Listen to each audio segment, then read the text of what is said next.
সবাইকে আরও একবার স্বাগতম আমাদের আজকের ভিডিওতে।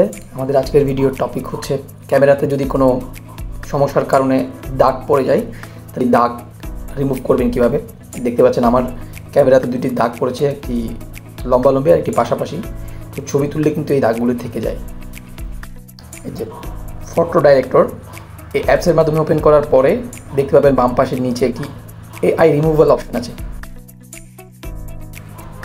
এখান থেকে অটো মুডে ওয়্যার যে অপশনটি আছে সেখানে গিয়ে ওয়্যার রিমুভাল ক্লিক করলে অটো ডিটেক্ট করে যতটুকু সম্ভব লাইনটি সিলেক্ট করে নেবে। দেখতে পাচ্ছেন অলমোস্ট সবগুলোই সিলেক্ট করতে পেরেছে, অল্প একটু পারেনি হয়তো।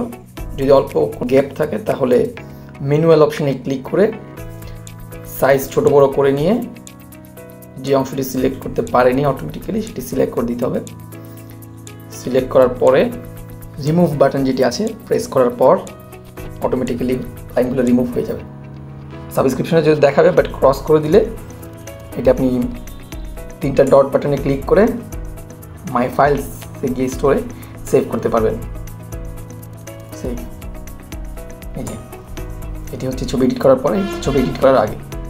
সো যে অ্যাপসটির মাধ্যমে আমি করেছি অ্যাপসটি আরেকবার দেখিয়ে দিচ্ছি। অ্যাপসটির নাম হচ্ছে ফটো ডাইরেক্টর। চমৎকার একটি অ্যাপস।